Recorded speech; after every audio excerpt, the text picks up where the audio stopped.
مامۆستا جولار یونس مستەفا لە ئامادەی عیمادەدینی قورآن ئەمڕۆ دەرسی زمانی تورکیتان پێشکەش دەکەم. Merhaba değerli öğrencilerimiz. Bugünkü Türkçe konumuza bir daha hoş geldiniz.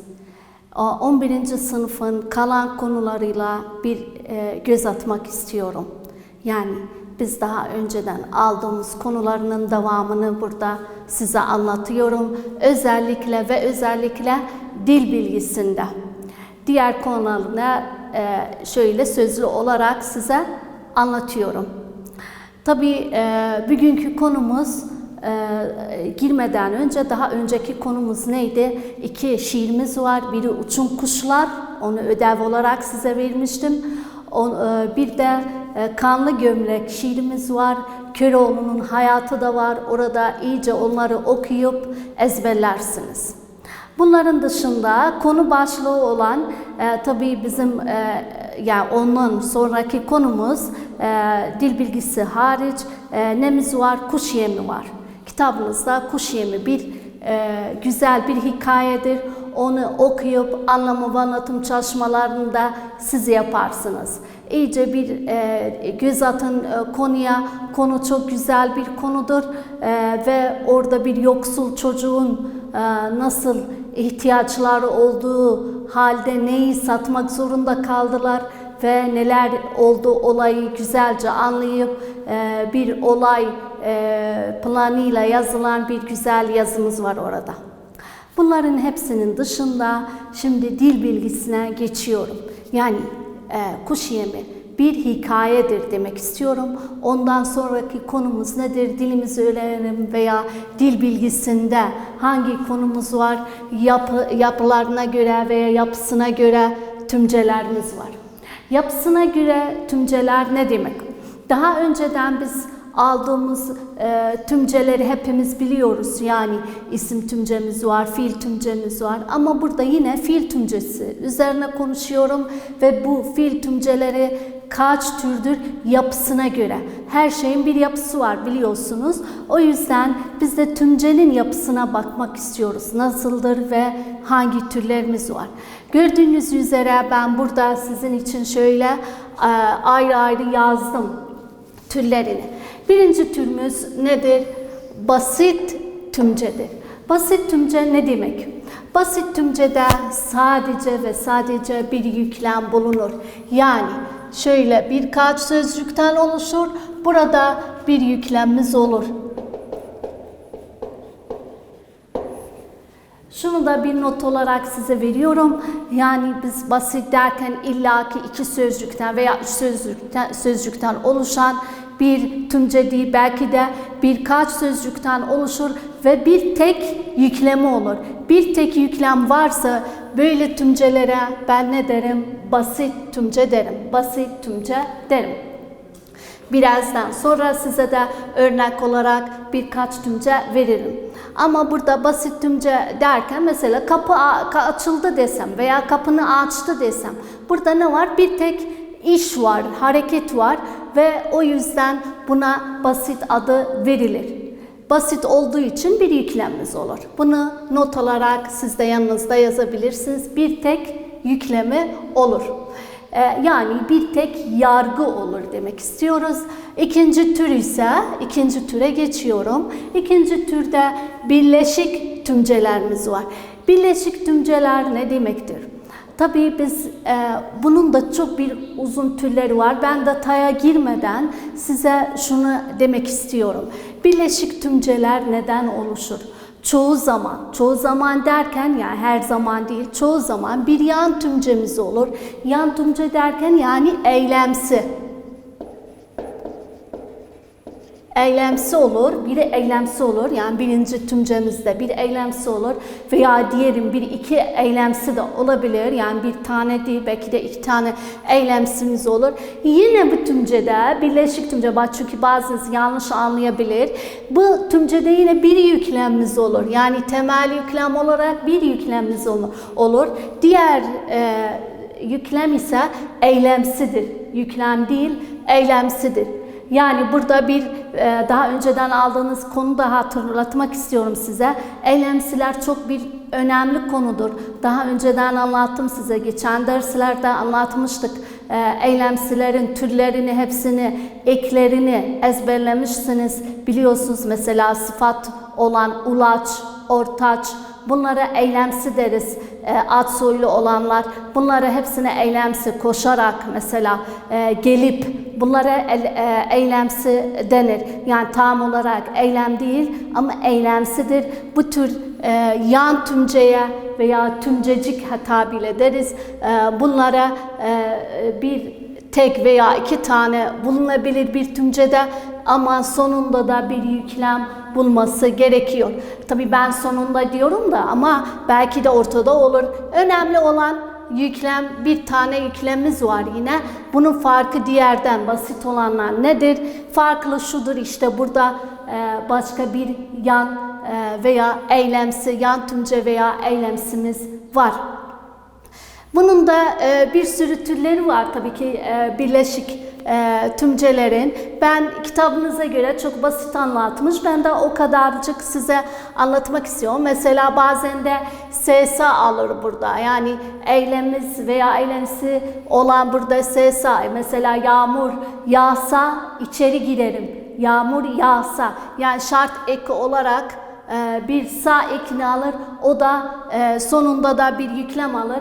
Buna da yine birleşik eylem deriz. Birleşik eylem deriz. Bazı zamanlarda ki alır.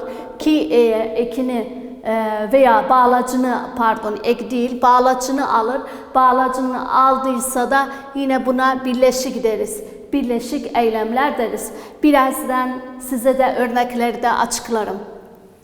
Yani birleşik eylemler o değil ki illa iki tümceden oluşsun ama bu iki tümcenin nasıl olması gerekiyor o da çok önemlidir, bilmeniz önemlidir.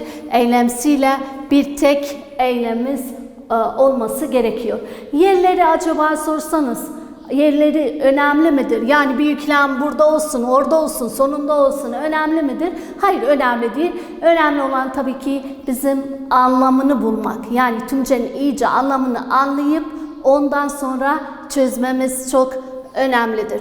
Bu da birleşik olarak dediğimiz gibi birkaç tür vardır veya daha doğrusu yan tümcesi olan bir tümcedir. Bunların dışında veya üçüncü türümüze geçelim. Şöyle yapalım. Bu bir, bu iki. Burada üçüncü türe geçiyorum. Üçüncü türümüz nedir? Sıralı tümcedir. Sıralı tümce ne demek? Hemen aklımıza ne gelir? Sıra derken bir şeyin tamamı var veya sırası var. Sırasıyla bir konuyu anlatan bir sırası vardır demektir. En kısa yol sıra tümceyi bulmak için size bir püf noktasını demek istiyorum. O da nedir? Nesi olması gerekiyor? Virgül ve noktalı virgül. Yani kısacası 2 veya 3 yüklemden oluşandır. Oluşur ve bu 2-3 yüklemler arasında ne olması gerekiyor? Ya virgül veya noktalı virgülümüz olması gerekiyor. Şurada ben böyle çizgiyle anlattım size. Mesela burada bir tümcemiz var, sonunda bir yüklem var, diğeri de ondan sonra başka bir yüklemimiz var. Şöyle hiç yani farkı var tabii ki burada birleşik eylemle sıralı tümcenin belki de iki yüklemden oluşur. Bakın dikkat edin çünkü burada da bazen öyle anlamıştık, iki yüklemden oluşur. Hayır, burada bir tek yüklemden oluşur ama burası ikiden veya ikiden de fazla yüklemlerden oluşan tümcelerdir. Bu yüklemler her zaman tam yüklemdir. Yani yan fiilimsi veya eylemsi değil, tam yüklemdir. Aralarına dediğim gibi ya virgül veya noktalı virgül konulur. Bunlara ne deriz? Sıralı tümce deriz. Sıralı tümce deriz. Yani bir konunun devamını anlatmak veya birkaç işin devamını anlatmak birbiri ardından buna sıralı tümce deriz. Geçiyoruz neye? Bağlı tümceye. Bağlı tümce ne demek? Tabii ki biz Bağlı hemen adından bellidir. Biri bir şeye bağlamak. Bir şeyi bir şeye bağlı. Tabi burada şey dediğimiz ne demek istiyorum? Bir tümceyi diğer tümceye bağlamak. Yani burada bir yüklemim var benim. Neyle bağlıyorum? Bağlaçla bağlıyorum bunu. Bağlaçla bağlıyorum ve diğer yüklemde tabi burada bulunabilir. Tabi verdiğim örneğe göre. Bir göz atalım bağlaca. Bağlaç ne demektir? Bazınız belki de unutmuşsunuz veya bilmiyorsunuz bağlaç ne demektir? Bağlaç o sözcüklerdir ki tek başına anlamı yoktur. Yani şöyle yazsam, örneklerden birisi yani bağlaç olarak ve yazsam ve tek başına ve yazsam şöyle bıraksam tek başına anlamı yoktur.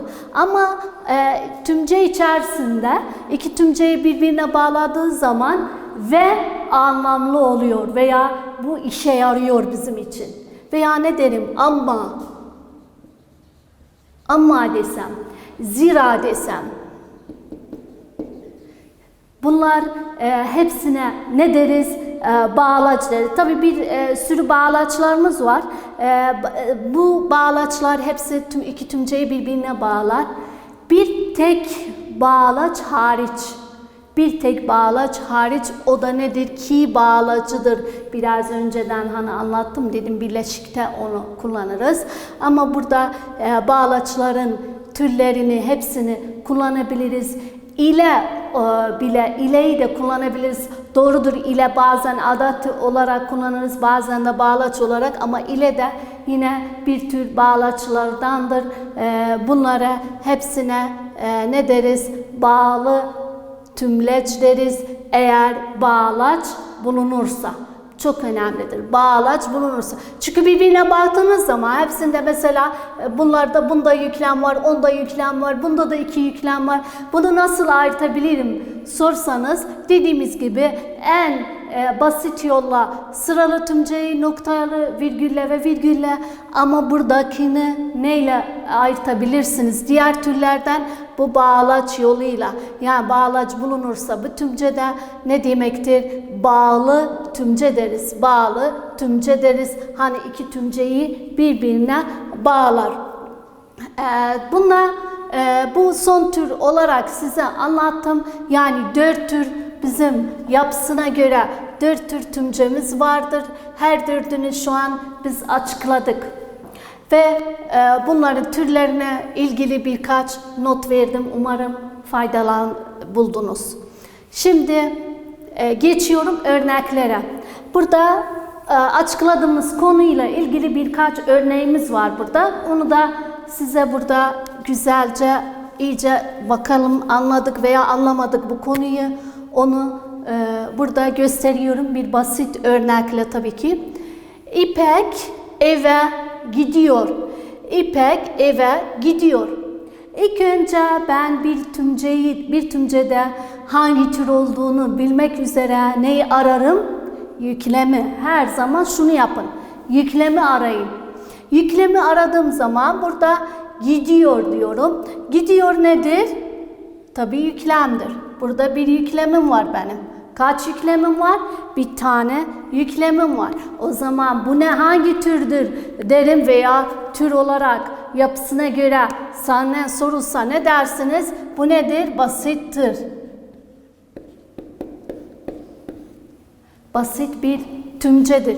Hani birinci türde biz açıkladığımız gibi bir tek yüklemimiz olduğu için basittir. Türü basittir. İkinci türe geçiyorum. İpek koşarak eve gidiyor. İpek koşarak eve gidiyor. Burada da yine aynı şekilde yüklemi arıyorum. Nerede yüklem? Tabii gidiyor yüklemdir. Şöyle düşünseniz, bakın burada koşarak var deseniz, koşarak aynı, o da fiil değil mi? Evet fiildir ama hangi tür fiillerdendir? Eylemsidir. Neden biliyorum eylemsi olduğunu? Eylemsi olduğunu nereden anlıyorum? Arak ekini almış. Arak. Daha önceden sıfat ve dediğimiz gibi ulaç ve ortaç türlerinden birisi arak ekini alır. Arak eki aldığı için bu nedir? Eylemsidir. Bakın eylemsidir. Eylemsi olduğu için ben buna ne adı veriyorum? Hangi türlerdendir acaba? Eylemsi olduğu için hangi türlerdendir? Tabii biz burada yazdık daha önceden. Birleşiktir. Neden? Çünkü bir yüklemim var, diğeri ise eylemsim var. Bir yüklemim var, diğeri ise eylemsidir. O yüzden bu türe ben ne derim? Birleşik derim. Birleşik türüdür. Biz tabii ki her şeyin kuralı var diyelim. Biz bu kuralı ezberlesek veya bilsek, anlasak tabii her türleri çok kolaylıkça açıklayabilirim ve çözebilirim. Sınavda size böyle bir örnek verilse veya önünüze çıksa kolaylıkla çözebilirsiniz eğer bu kurallara iyice dikkat etseniz. Geçiyorum 3. türe. İpek eve gitti desem. İpek eve gitti ve yani aynı tümcede kullandım ama farklı şekilde ve ödevlerini yaptı. İpek eve gitti ve ödevlerini yaptı. Bakın buraya ve nemiz var burada? Burada bir bağlaç var. Bağlaç. Bakın hala ben yüklemi bulmadım ama hemen gözüme ne göründü veya ne çataştı? Tabii ki bağlaç. Bağlacı buldum. Madem ki bağlacı buldum hemen bağlayasam ama ilk önce tabii yüklemi de bulmamız şarttır. Dediğimiz gibi gitti bir yüklemdir. Birinci yüklemimizdir ve yaptı ikinci yüklemimizdir. Yani burada bizim 2 yüklemimiz var veya 2 tümcemiz var. Bir iki tümceyi birbirine bağlayan nedir? Bu ve'dir. 2 tümce derken şöyle baksanız bunu öyle kullansam İpek eve gitti. Buraya kadar bitirsem tümceyi bir basit tümcem var burada. Bir basit tümcem var. Hiç düşünmeden hemen ardına ne yazarım? Basittir işte. Ama ben bunun devamını görüyorum. Ne ile bağlanmış? Bir ve kullanılmış. Bu ve nedir? Tabii bağlaçtır. Bu tümceyi ödevlerini yaptı. Bu tümceyi diğer tümceye bağlayan bu bir tek başına bir tümcedir. Yani bu da bir tek başına bir tümcedir. Neyle bağlanmış? Bir bağlaçla. O da nedir? Ve bağlacıdır. Ve bağlacıdır. Geçiyorum 4. türe veya 4. tümcemize. 4. tümcemize iyice bakıyorum veya ilk önce okuyalım. İpek eve gitti, ödevlerini yaptı desem. Şimdi siz hep düşünüyorsunuz 2 tümce var. Peki bu birleşik olabilir? Hayır, birleşik değil. Ne var arasında? Çok önemli biz burada bir not vermiştik daha önceden. Ne var arasında? Virgül var tabii ki. Değerli öğrencilerimiz, bir daha söylüyorum. İpek eve gitti dedim. Ama ardına neyi kullandım? Virgülü kullandım. Virgülden sonra ne? Bir başka bir tümcem var. Bir başka bir olay var. Yani İpek eve gitti. Bu birinci tümcenin yüklemidir. Ödevlerini yaptı. İkinci tümcemizin yüklemidir. O zaman ben burada ne buluyorum? 2 yüklem yine buluyorum. Ama bunu ayırtan nedir? Birbirini tamamlamak ve sırasıyla. Yani burada bir iş yapıldı. Bir işli yapıldı. O işten sonraki iş neydi? Başka bir iş neydi? Bunun yapılması, ödevin yapılmasıydı. Burada da ne var? Başka bir tümcemiz var. Ve bu türe ne derim ben? Sıralı. Burada unuttuk yazmayı. Bu bağlıydı. Bağlı ve bu da sıralı tümcedir. O zaman biz böylece her 4'üne bir örnek vermek olmuş bulunuyoruz. Bakın burada basit dedik, birleşik ve bağlı, sıralı tümceler verdiğimiz kurallara göre bunlara ad verildi veya türlerini açıkladık. Bildiğiniz üzere kitabınızda sayfa, şöyle ben sayfayı da yazıyorum burada, 130 sayfa 130'da bu konular var kitabınızda. Eğer aramak isterseniz, tabii ki bakmak isterseniz, ve orada tabii burada bir alıştırma var kitabınızda. Bu alıştırmada ne diyor? Diyor bunların, bu tümcelerin, aşağıdaki tümcelerin yapılarına göre inceleyiniz. Ben şu notu da yazıyorum. Belki de sınavda bu şekilde gelir. Siz hatta bilesiniz türü veya şöyle diyelim, konuyu nasıl açıklarım veya neyi bilirim nasıl olduğunu şöyle yazıyorum. Aşağıdaki tümceleri yapılarına göre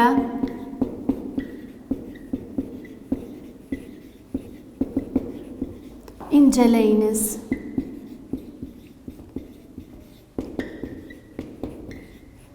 Desem siz ne yaparsınız? Tabii burada bulunan yapısına göre tümceler dediğimiz uygun kurallara uyan tümceleri çözersiniz. Kitabınızda birkaç örnek verilmiştir ve onu sizden çözmesini istiyor ve ben burada ne yapıyorum? Çözüyorum sizin için. Başın mı derte, beni hatırla. Başın mı derte, beni hatırla. Yine kurala dönüyorum. Hani dediğimiz kural, biraz önceden dediğimiz kural veya burada aldığımız kurala dönüyorum. Acaba ilk önce kaç yüklemimiz vardır bu tümcede? Derte ve hatırla desem bunlar birer yüklemdiler. Yani iki yüklemim var. Tamam, bunu anladım. İki yüklemim var. Acaba hangi türdür? Bir daha göz atıyorum tümceme. Virgül var mıdır? Yok mudur? Virgül var. Tabii ki. Madem ki virgülümüz var, şöyle buna ne derim? Sıralı derim. Sıralı tümcedir. Sıralı tümcedir. Bakın yine söylüyorum. Virgül çok önemlidir. Eğer bu virgülü ben gördüğüm zaman hemen şak diye sıralı derim buna. Veya noktalı virgülü gördüğüm zaman hemen bu da sıralıdır. Onun dışında tabii tümceyi anlamam gerekiyor. Öylesine diyorum ama siz hep tümceyi iyice anlayın ve yüklemleri bulunuz. Ondan sonra hangi tür olduğunu ve belirtebilirsiniz. İkinciye geçiyorum. Tuhaf ve hoştu bütün çocukluk. Tuhaf ve hoştur bütün çocukluk. Bakın, tuhaf ve hoştur. Burada iki tümceyi birbirine bağlayan bir şeyimiz var. O da nedir? Tabii ki bir bağlacımız var. Burada bir bağlacımız var.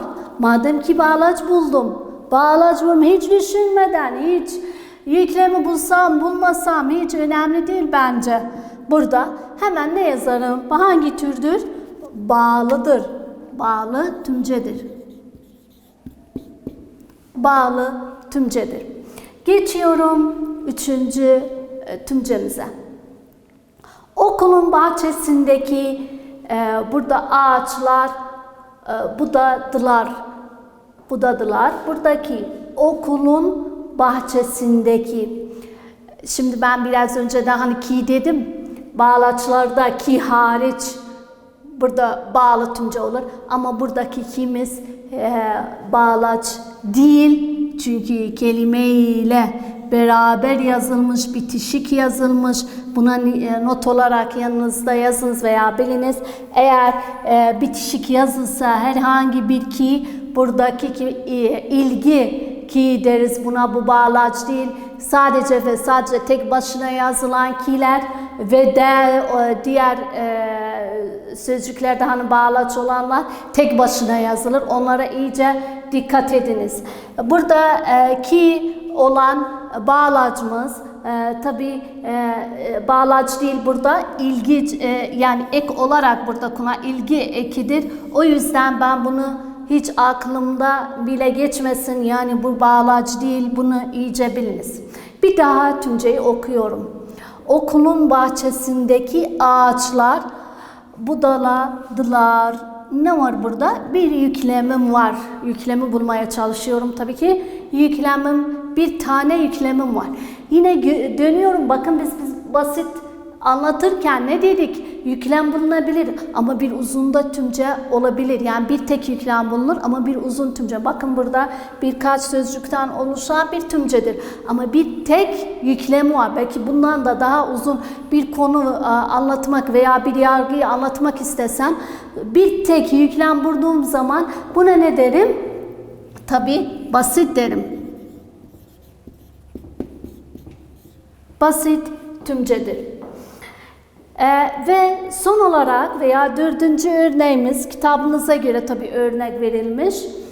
Okumak gelişmektir. Okumak gelişmektir demektir. Buradaki okumak var ve bir tane daha ne var? 2 tane yüklemim var. 2 tane yüklemim var. Ama böyle bir düşünsem, bunun nesi var yine? Bir virgülü var. Madem ki virgülümüz var, buna ne derim? Yine buna birleşik derim. Birleşik. Sıralı derim. Sıralı. Sıralı tümce çünkü okumaktan ne oluyor? Gelişmek oluyor birbiri ardında ve kitabımızda koyulan bu virgül yoluyla buna ne deriz? Sıralı deriz. Çünkü biz en basit yolla bulduğumuz sıralı tümceleri virgülle tanıtabiliriz veya biliyoruz. Şimdi burada başka bir örnek ben size veriyorum. Bunu da siz eğer çözmek isterseniz biraz düşünün. Burada bir dizemiz var. At ölür, meydan kalır. Yiğit ölür, şan kalır. Buradaki bu tümcemiz son olarak nemiz var? Tabii ölür, bu burada bir yüklemdir. Meydan kalır, bu da başka bir yüklemdir. Yiğit ölür, bu da bir başka yüklemdir. Şan kalır, burada da başka bir yüklemim var. Yani ben burada kaç tane yüklemim oldu? Bakın 1, 2, 3, 4 hariç, bunun haricinde ne var? Bir sürü virgüllerim var. Yani bu virgüller nedir? Arada demek sıralı bir tümcem vardır. Bunun da tür olarak ne derim? Sıralı tümce. Sıralı tümce. Yani biz kitapta olduğu konularda ve örneklerde fazlasıyla bu konuyla ilgili notlar verdik. Lütfen dikkat ediniz verdiğimiz notlara ve dediğim gibi hepsi de bu kurala bağlıdır. Eğer bu kuralı iyice bilseniz, anlasanız diğer örnekleri de siz çözebilirsiniz. Eğer sorursanız soru şekli sınavda nasıl gelebilir? Tabii ki soru şekli ise bu şekilde yapısına göre inceleyiniz veya bu tür hangi türdür sorulsa sizden bir örnek olarak veya bir tümce verilir ve bu tümcede bu hangi türdür sorulsa sizden, siz madem ki bunları ezberlediniz ve iyice anladınız, çözmesi çok kolay olur. Burada değerli öğrencilerim, konumuz bitmek üzere ve hoşça kalın gelecek derse kadar.